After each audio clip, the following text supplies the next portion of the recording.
Well, hello all you wonderful people out there in YouTube land, and welcome to the Texas Special YouTube channel. For this product review, we're going to be taking a look at this Walthers non-powered MOWX 250-ton crane. Now, rail cranes are still used today in modern railroading in some iteration or another. They're not anywhere near as common or prevalent as they once were back in the good old days, but most of them actually have traction motors. They can actually move not only themselves but a handful of flat cars or gondolas or whatnot under their own power. Walthers put out these cars in a variety of road names and in two very specific flavors, either powered or non-powered. This happens to be, as I said, the non-powered version. So while there is a powered version, this is not one. The first thing you'll notice is this little hole right here. That's actually meant for a key so you can raise and lower the boom. There's another one on the opposite side somewhere that we'll see when we get around to it. That one is meant to raise and lower the hook. Now it's one or the other. This is either for the boom or this is for the hook. Either way, there is a means to raise and lower the excuse me, hook and boom.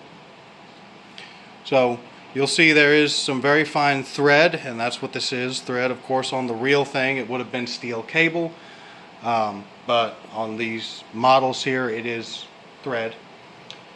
You have very nice and clearly legible MOWX. Watch clearance swing. You have some rather minimalistic rivet detailing here along the bottom body panels. The body itself does move manually. It's kind of stiff though, which is not necessarily a bad thing. That helps prevent accidental, swinging out and snagging on stuff. You've got these cast on stirrup steps, 4 of them along each side of the underframe of the car. And the car is equipped with magnetic Katy knuckle couplers. I don't know if that's stock from the factory or not, or if that's modeler applied. However, they're on there. You have this nice clear window glazing that is almost flush fitting with the body. Cast on door, cast in step here, and you actually have a little single chime air horn right here. The lattice work on the boom is very nicely done.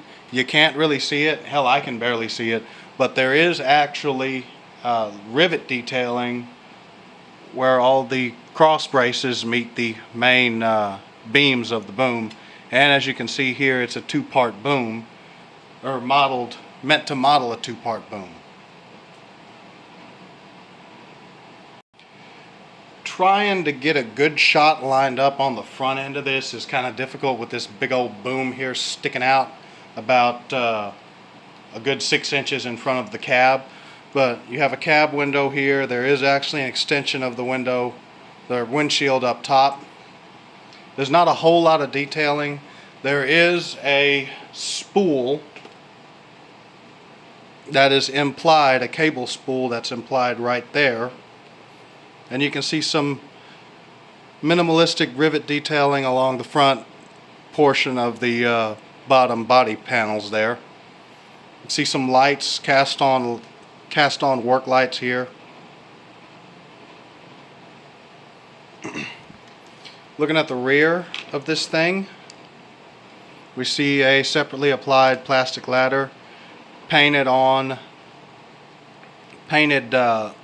red lenses on some cast on marker lights, yet another work light right here. The frame itself is rather simplistic and minimalistic. There's not a whole lot going on with the frame, which is prototypical because there wouldn't be a whole lot on here anyway.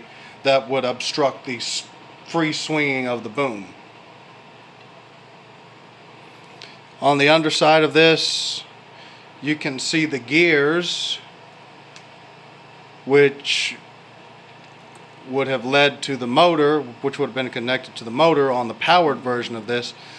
In a cost-saving measure, I guess, Walthers decided to just stick with the same axles for these cars rather than differentiate, regular freight car axles and, powered crane axles. I guess that simplified the process as a cost reduction measure.